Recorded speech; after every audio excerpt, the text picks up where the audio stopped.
And a warm welcome again to everyone who's joining today's webinar. We're just going to wait another minute to give a large number of people who are now connecting to today's webinar before we get started. So there'll be another moment of silence before we begin. Thank you.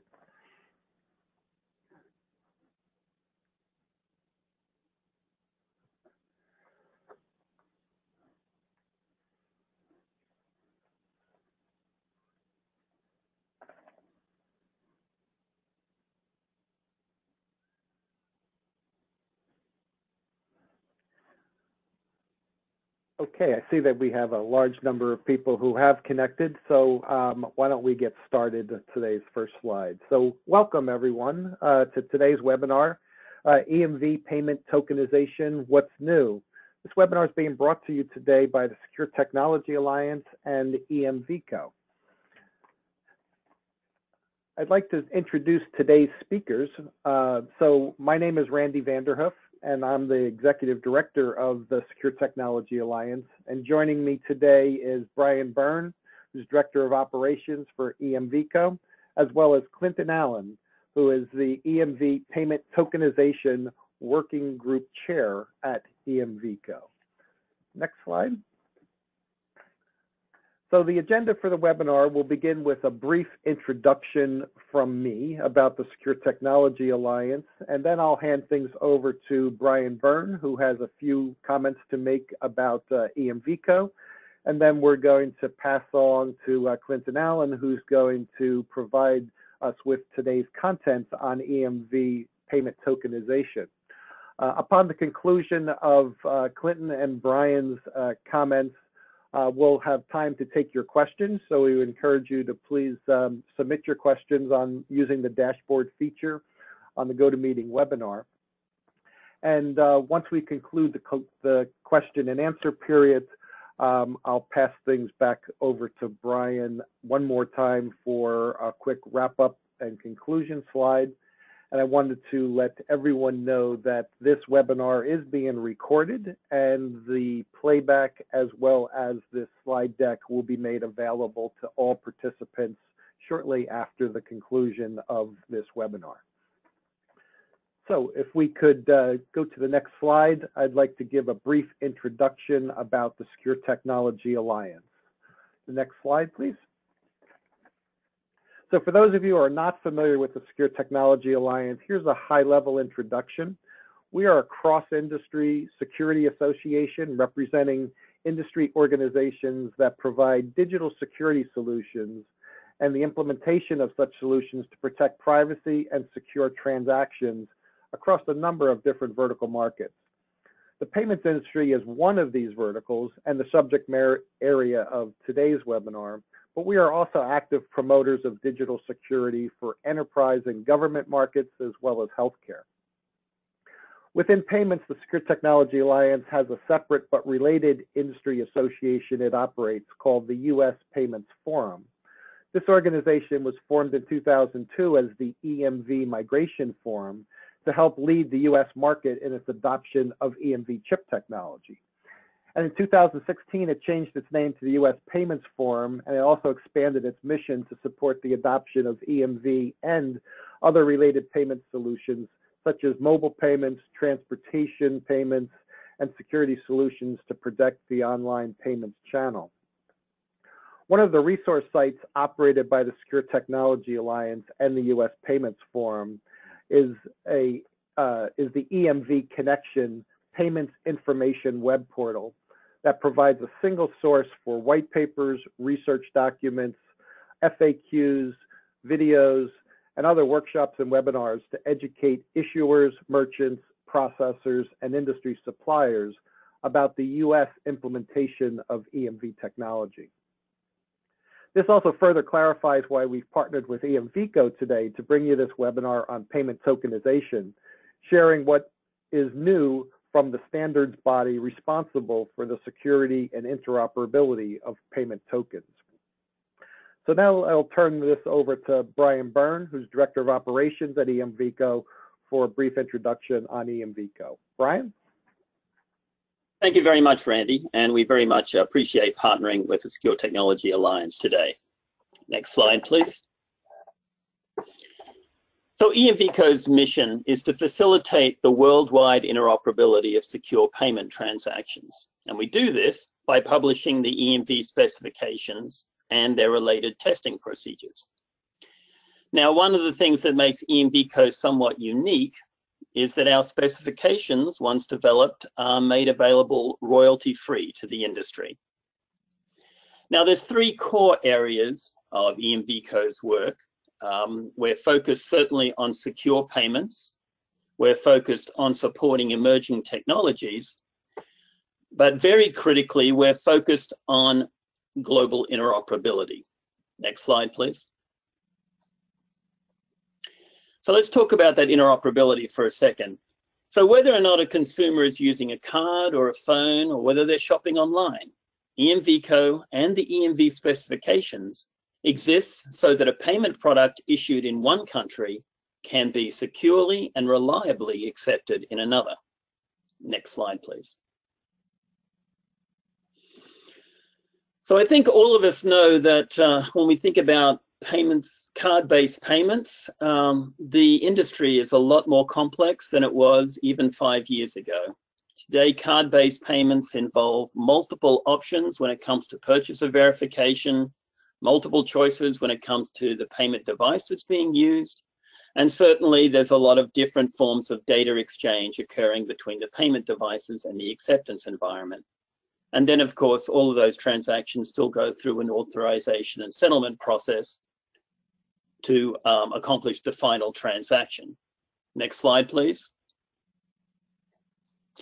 Now, many of you may think of EMVCo as being related to the EMV chip specifications, and that certainly was EMVCo's origin. We did start out with the EMV contact chip specifications and then evolved to incorporate the contactless chip specifications. Next slide, please. But EMVCo's remit is now substantially larger than that.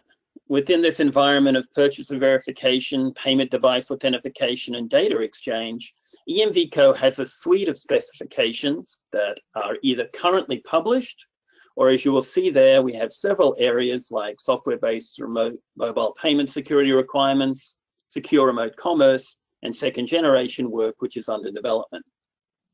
So that just gives you a brief overview of EMVCo and the different areas in which we apply these concepts of secure and globally reliable payment transactions. But now, of course, the purpose of today's presentation is to give you an update on EMVCo's payment tokenization work. And for that, I'll be handing over to Clinton. Clinton? Thank you, Randy. Thank you, Brian. I'd like to thank everyone for joining the webinar today. The road for the development of the Tokenization Specification 2.0 was full of a large amount of industry change. These changes required a lot of consideration that resulted in primarily changes from version 1 to version 2, but also a variety of steps along the way. What I'll discuss today will provide an overview not only of what is new within 2.0, but also provide some context on the changes that were made to the structure of the document, whether that be moving sections around or defining different ways of conceptualizing some of the ideas within payment tokenization. Next slide, please. So the purpose of the technical framework is to define a basis for payment tokenization. An opportunity exists within payment tokenization to bring benefit to the ecosystem stakeholders by replacing PAN with a surrogate value that complies with the ISO 7812, describing an ecosystem that overlays and interoperates with existing payment ecosystems to support digital commerce and new methods of payment. Payment tokenization also reduces cross-channel and inter-channel fraud or card not present and emerging transaction environments. EMVCo's role is to provide a level of commonality across the payment ecosystem. This commonality supports adoption enables levels of differentiation, and promotes innovation. EMVCo also defines roles, functions, and terminology. Each of these help to support a global understanding of the payment tokenization ecosystem. EMVCo provides considerations around establishing a token program and maintains registration programs for token service providers as well as bin controllers. Have the next slide, please.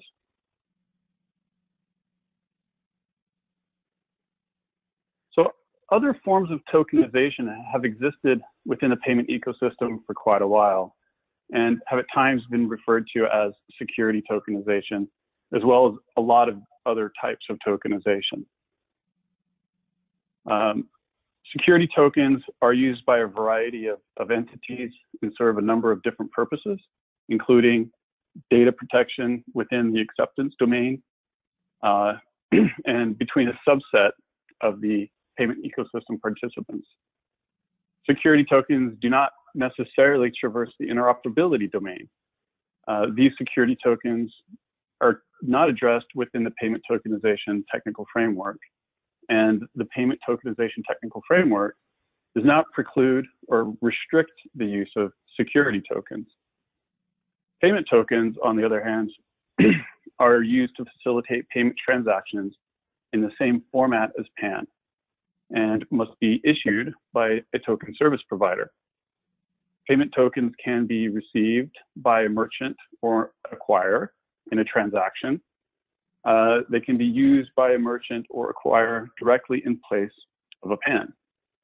Payment tokens are interoperable within the existing payment ecosystem by traversing the interoperability domain, which enables use across multiple separate acceptance domains. And to kind of visualize that, let's jump to the next slide, please.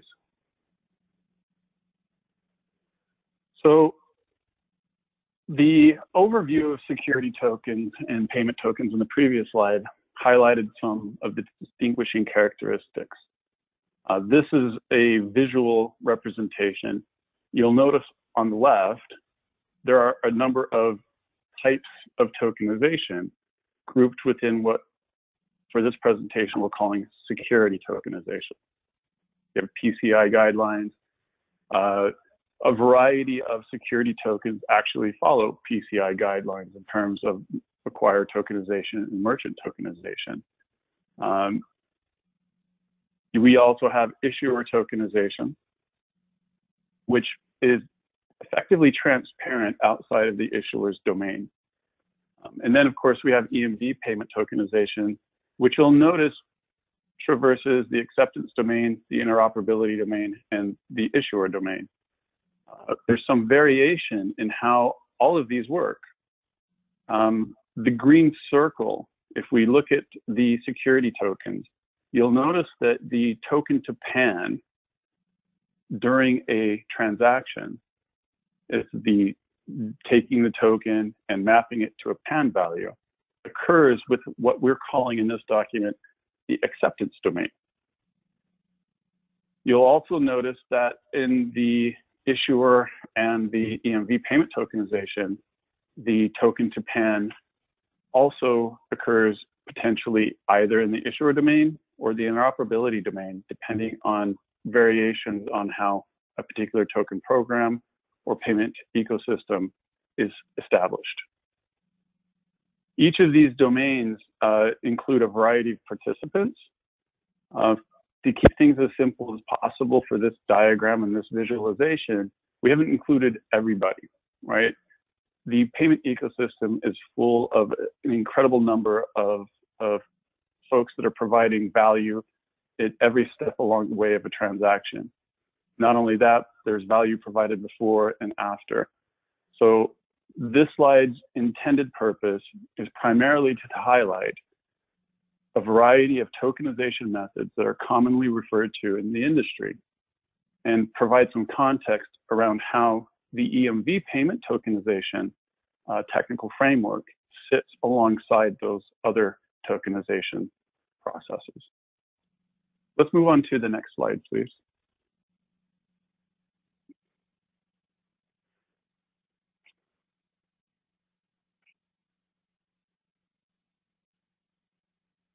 So payment token characteristics. Payment token characteristics can be grouped into 4 categories. First, a payment token is unique and distinguishable from a PAN.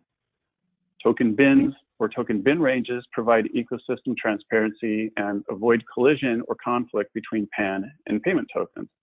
The product attributes of the PAN, including the product type, is maintained when linking the underlying PAN and all affiliated payment tokens. Transaction acceptance, processing, and routing is not impacted as token bin and token bin ranges are available to those participating in token processing. And then finally, payment tokens should operate like PAN and pass the same standard validation checks as PAN. The implementation of payment tokenization should reuse existing message fields where possible. All of these characteristics build up some of the core principles of what EMV payment tokenization is goaled towards. Let's jump to the next slide and look at a few examples.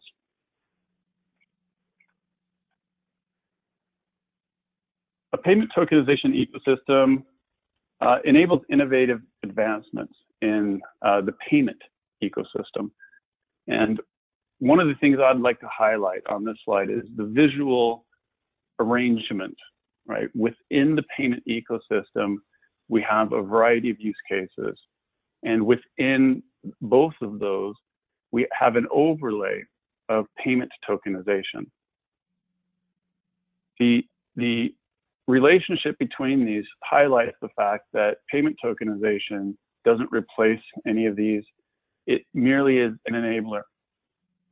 It ensures common application of payment token characteristics to support payment form factors that provide increased protection against the unauthorized use of PAN, account misuse, and other forms of fraud. The payment tokenization ecosystem itself holds substantial promise to reduce cross-channel and inter-channel fraud for card not present and emerging transaction environments that combine elements of card present and card not present. Effectively, payment tokenization is about enabling innovation, allowing the payment industry to move forward with new technology, new processes, and use payment tokens to limit the risk while not limiting the innovation and opportunities that exist with new processes. Let's jump to the next slide, please. So we'll look a little bit at the payment token properties. The payment token characteristics that we just spoke about enable the advancements that were highlighted in the use cases. Within the payment ecosystem, there these advancements are realized by the properties of payment tokens. The properties include token domain restriction controls, which ensure any exposure of a payment token do not result in a significant level of fraud. The payment tokens are only valid for transactions based off of those token domain restriction controls in place at the time of the transaction. The application of token domain restriction controls ensure that payment tokens are used as intended by the token requester and presented through approved channels. Another property is token assurance. The token assurance method of a payment token is determined through the application of a set of common terminology and concepts that communicate the association of the payment token and PAN.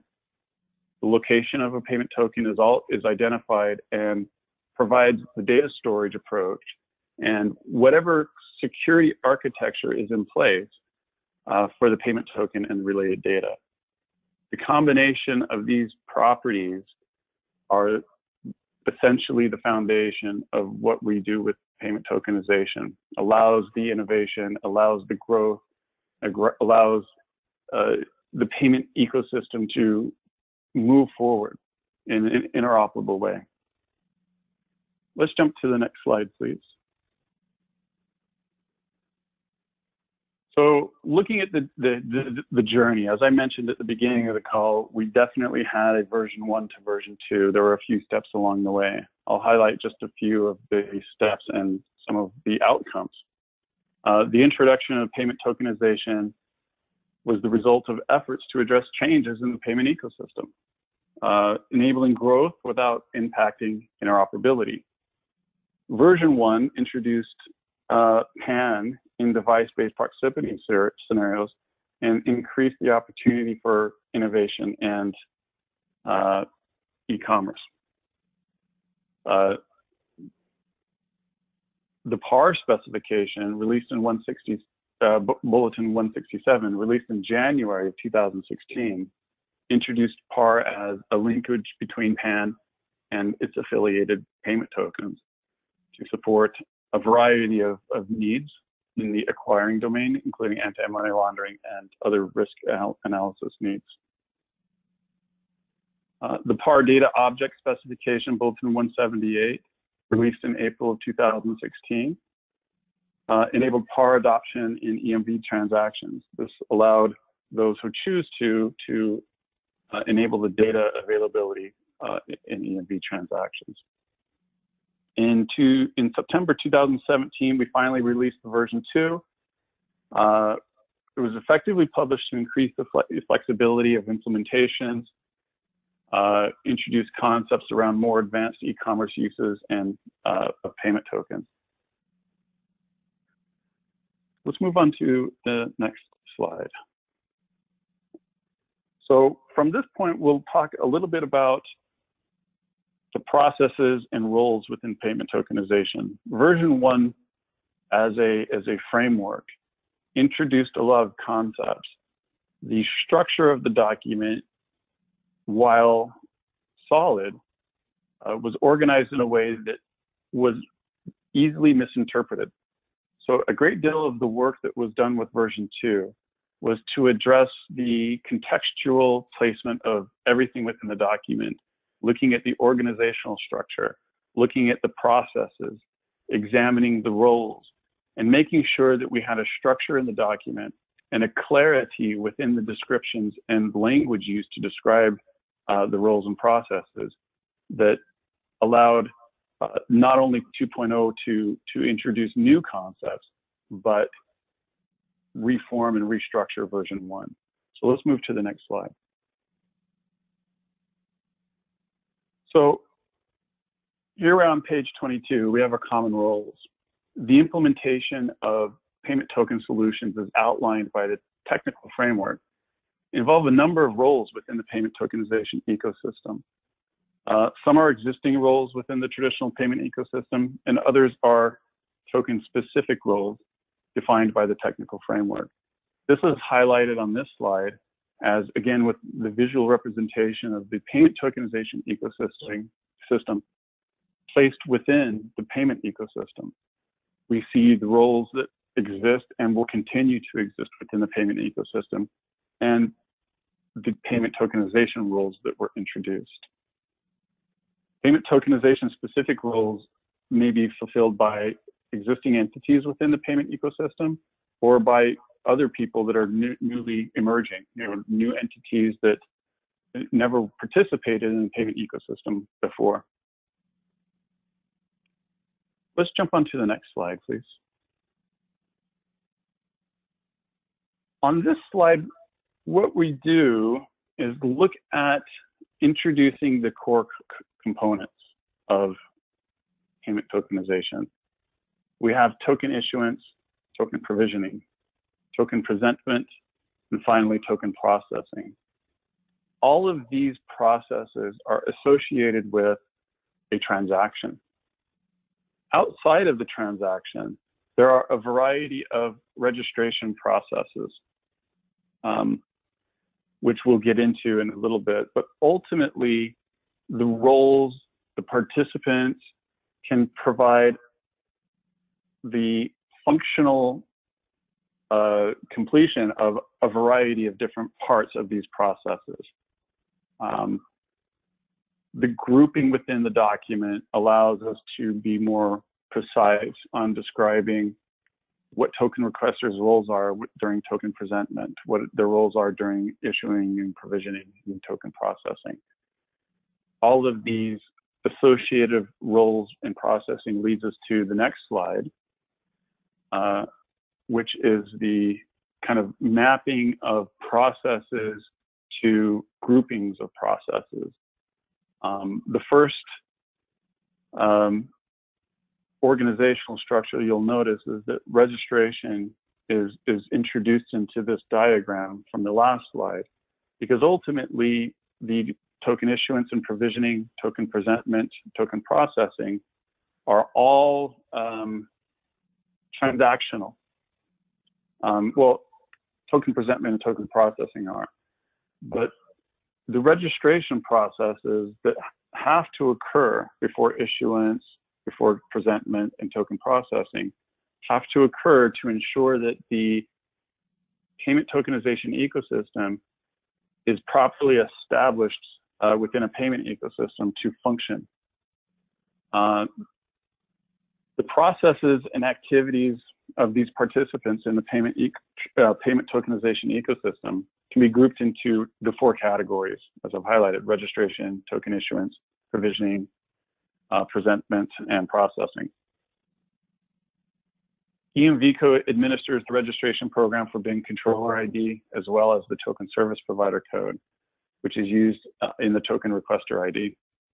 A token program may choose to administer the registration processes separately from EMV Co for token requesters, card issuers, and may provide guidance on how token requesters manage token users.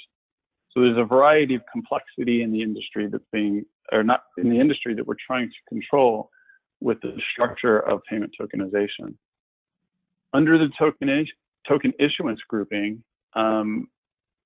we have token request, the process where a registered token requester submits a request to receive a payment token and token expiry. Also, token assurance, which is the process of determining the token assurance method based on the binding of a payment token to the cardholder's underlying PAN. Token generation is the process whereby a payment token and its associated token expiry are created for a specific underlying PAN and specific token requester. Token issuance occurs after the payment token has been generated, and it's the process whereby a payment token and related data are issued in preparation for provisioning. Token provisioning occurs after token issuance and is the process whereby a payment token and related data are delivered to the token location. So that's one grouping and all the processes that are associated with that grouping. Second, or next, you could say, is when EMV payment tokens, the token processing occurs after presentment. And token presentment is effectively the interaction of the cardholder and the merchant. The card and form factor is presented for payment. Token presentment could take the form of proximity or non-proximity. It can be device-based, non-device-based, online. There's a variety of ways that tokens can be presented. QR codes, devices, there's a lot of variation there. Once a token is presented, there are additional steps in the transaction flow. Token processing, the final grouping on this slide, is the term that encompasses the additional steps. You have token payment request. It's the request that originates from the point of interaction with the merchant, such as terminal, website, or application. We also have token authorization. It's the request and corresponding response between the payment network and the acquirer. We have the application of domain restriction controls. It is the validation of the payment token against the token domain restriction controls. So a couple of important notes here. The application of token domain restriction controls may occur anytime after token authorization. And detokenization, the PAN to token or token to PAN exchange, must occur prior to PAN authorization. And PAN authorization is the request and corresponding response to and from the card issuer, which includes the necessary data for an authorization decision. Let's jump to the next slide. So new to tokenization, the next few slides will provide some highlights on what's new within payment tokenization, which is a bit of a contrast to what we've looked at earlier, which was mostly structurally new, talking about reorganizing processes into functional groups. Now we're going to look at some of the new concepts. So let's jump to the next slide, which is token program. Token program is new to version 2. Token program is comprised of the policies, processes, and registration programs that facilitate and generate the issuance of a payment token by token service providers to token requesters.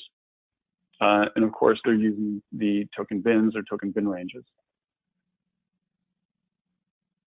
Token service providers and token requesters will need to adhere to the relevant policies, processes, and registration programs when operating within the token program. So you'll see that the diagram that we're looking at on this page basically is taking the ecosystem for payment, the ecosystem for payment tokenization, and providing some structure. How will tokenization be used broadly? The token program might also define policies and processes for detokenization, the application of token domain restriction controls during token processing, and then finally, the role of token user within the payment token ecosystem, which is effectively a merchant in many cases. Will have existing commercial relationships with one or more token requesters. And the token requesters may define additional requirements for token users.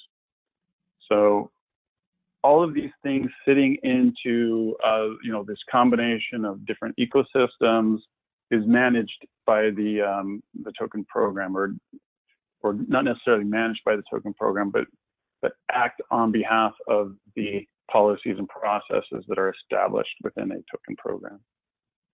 Let's jump on to the next slide, please. So why a token program? The scope of the technical framework defines the considerations when establishing a token program.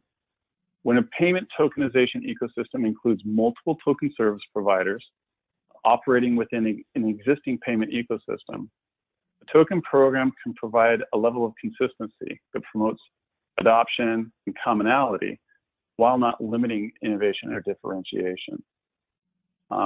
One of the core misunderstandings with version 1 was that there would only be one token service provider within a tokenization ecosystem. There would take great efforts within version 2.0 to highlight that the roles that exist within payment tokenization do not have to map one-to-one with payment tokenization or even within participants. Highlighting the fact that anyone can be a token service provider, anyone can be a token requester, so long as they are authorized entities within the token program. And let's jump to the next slide to talk a little bit about authorized entities. So participation. The integrity of the token program relies on only authorized entities participating in the token program. A token program might include the criteria necessary for these entities to participate. Participation could include, but is not limited to,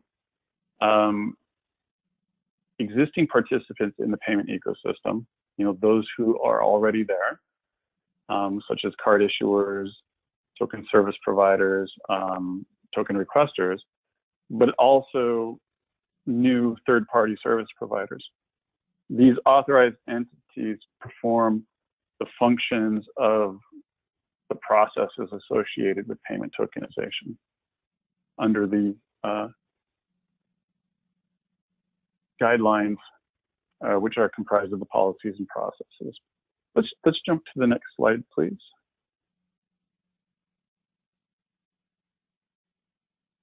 The introduction of token assurance method, which is the communication of information. Version 1 included token assurance level, which was a fairly abstract value that was from 0 to 99. And when communicated by a variety of PSPs or by a variety of entities that are responsible for contributing to the token assurance level, there wasn't a consistent way of identifying the meaning of what the token assurance level was. With version 2.0, in the context of the technical framework, IDNV is the verification of a previously established identity. The establishment of identity is basically outside the scope of the technical framework, but the token assurance method defines the components of the technical framework. So you have IDNV methods, IDNV actors. The IDNV methods fall into token assurance method categories. And there's a minor error on this slide for those looking at the funnel shape feeding into the rounded box on the right side. The IDNV methods go into token assurance method categories. They don't combine into it in the IDNV method. Any IDNV actor may complete an IDNV method in the categories. For example, you might have interactive cardholder authentication, either one-factor or two-factor. You might also have risk-oriented, non-interactive cardholder authentication. Card issuers uniquely are able to complete account verification IDNV methods, and they are also able to assert cardholder authentication. So the communication method for token assurance and the related data is identified as the token assurance data. And it basically supports all of the information that's communicated around token assurance method. Let's jump to the next slide, please.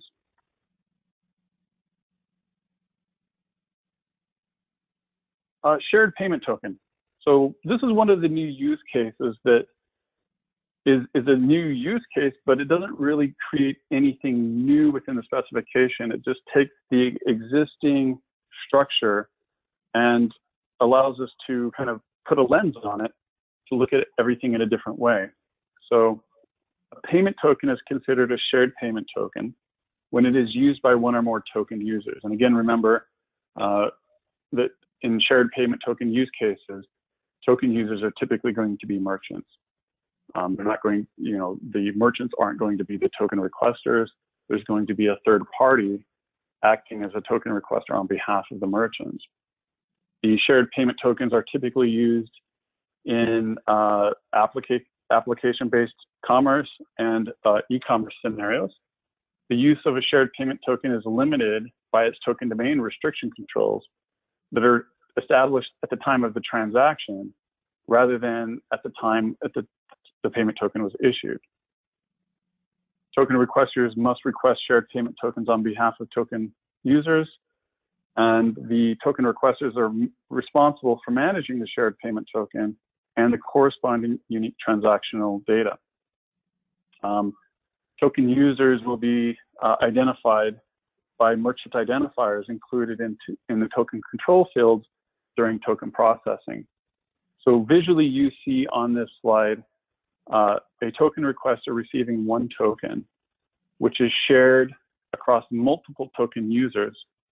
That token is communicated to the token users along with the unique related data, and in this case, the example is a token cryptogram.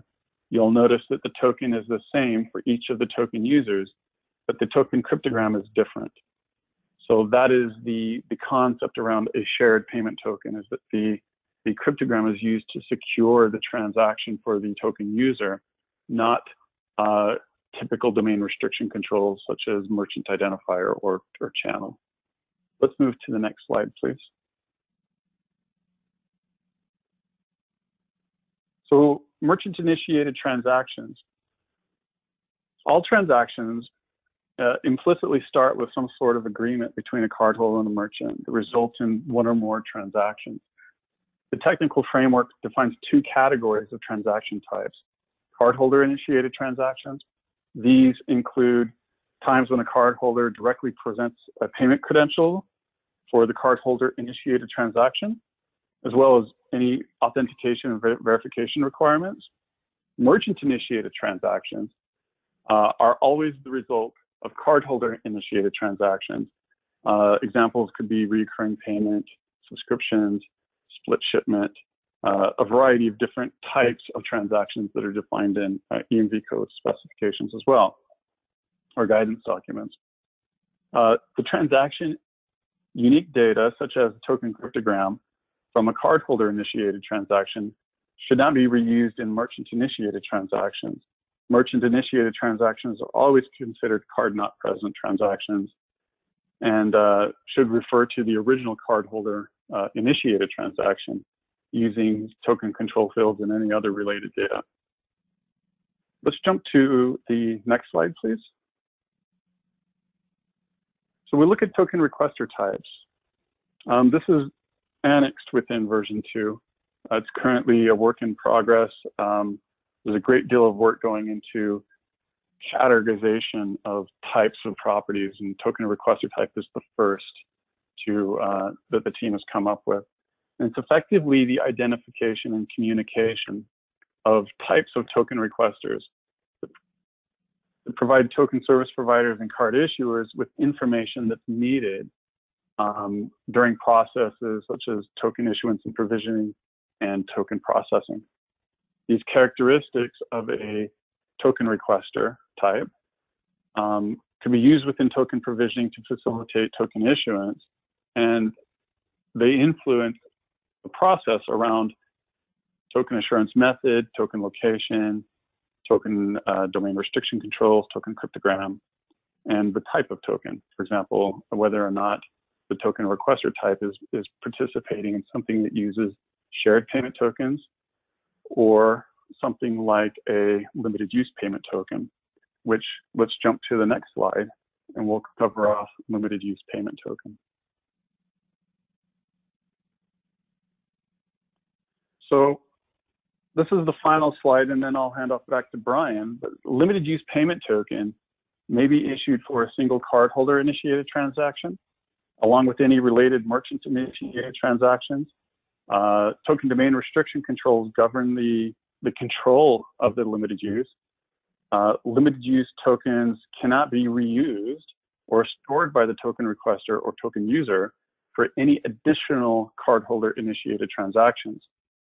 These types of tokens are primarily used in scenarios such as guest checkout, where the cardholder does not enter an agreement with the merchant to retain account data for future cardholder initiated transactions. And with that, I'll hand back over to Brian and look forward to some questions. Thank you. Thank you, Clinton.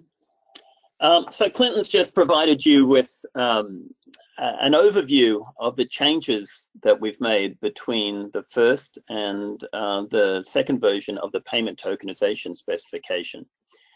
So these changes come about not just because of the activities of the members of EMV Co, but we have a very open and interactive process with industry participants. We have technical associates, business associates, we have a subscriber community, we work with industry partners. So I just wanted to emphasize the fact that all of the EMV specifications and testing are created as part of a very collaborative process with the industry. And if your company is not currently an associate or not currently a subscriber, we encourage you to think about it. And with that, move on to the next slide, please. And I hand it over to Randy now to chair the Q&A session. Great, thank you, Brian, and thank you, Clinton. Great content as always. Appreciate everyone participating today for listening, and we'll have a few more questions that we can get through.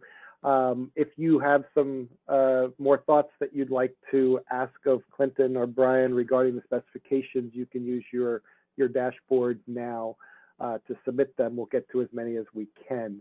So one of the first questions I have for you, Clinton, is can we say that tokenization is only applied for card not present transactions and not for card present transactions, or is that not true? No, I think that, you know, it's really applicable for both. The technical framework doesn't restrict the actual end use cases. We provide a variety of use cases to, you know, to give examples, but the intention of the technical framework is to create the structure and the processes, not necessarily link them in a specific order or a specific sort of presentment model. So I would say there's nothing within the framework to limit card present or card not present. It's certainly open. Okay, great. So you talked about a couple of different kinds of tokens specified by different organizations. In what way are the tokens intended for different domains, and how are they different from each other? Well, the fundamentals are what the intended value is by introducing tokens into an ecosystem. For security tokens, it might be you know, to avoid data storage complications. You know, storing account data, which classified by PCI, has a considerable number of requirements. Payment tokenization solves a different set of problems. Doesn't necessarily solve data storage directly. It is indirectly doing that because PCI has classified payment tokens as not account data. But the primary goal of payment tokenization is to enable growth in the payment ecosystem through new technology and innovation without increasing the impact of potential fraud. So I would say that there are a variety of tokens, and each have qualities that make them applicable to certain scenarios. Hopefully payment tokenization through this presentation is a little bit more clear on specifically what our goal is by introducing and growing payment tokenization over time. Thank you. Another question.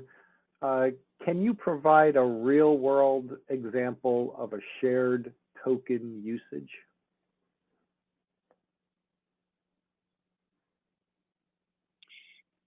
Yeah, well, I don't know if I can specifically talk to a real world, but the common use case is situations where, you know, token requesters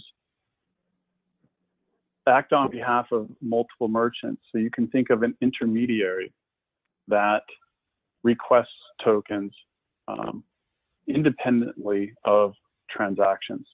So over time, you'll have a token requester who says, I will get a PAN through some channel, maybe an initial merchant, a cardholder initiated transaction, perhaps they get it through some sort of batch tokenization process.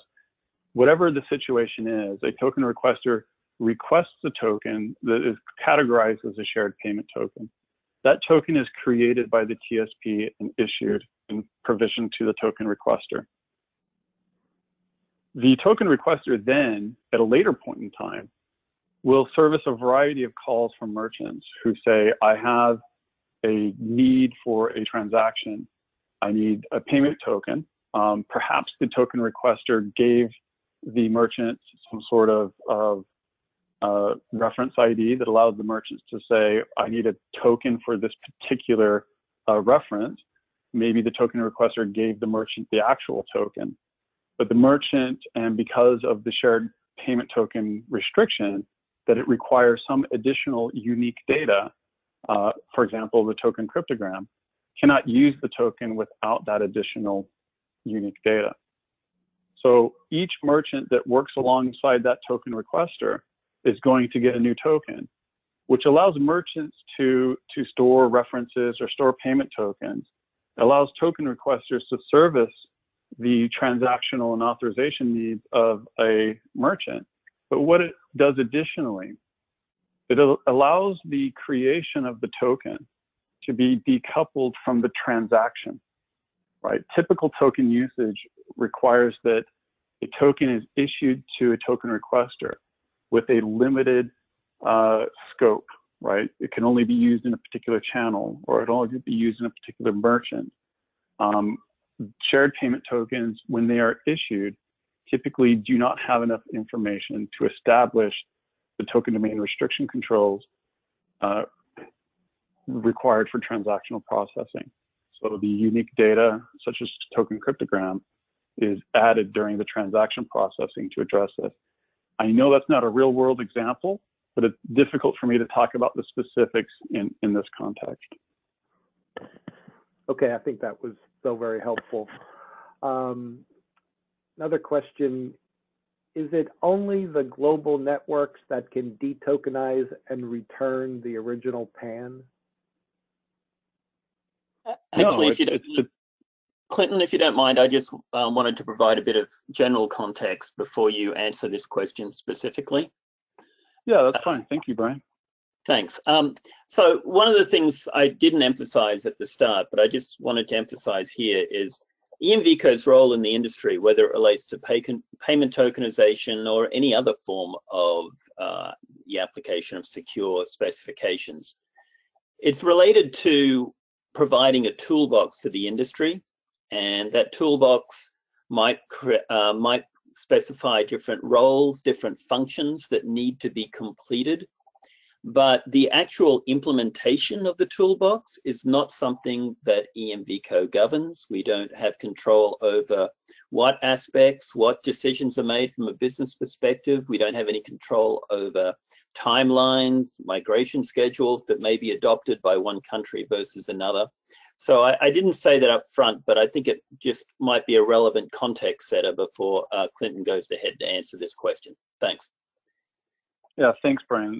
That's good context, and it ties into, it provides more detail around the answer that I had, which is the detokenization question, and is really not tied to a person or an entity within the payment ecosystem. It's tied to a role within payment tokenization. That role is token service provider.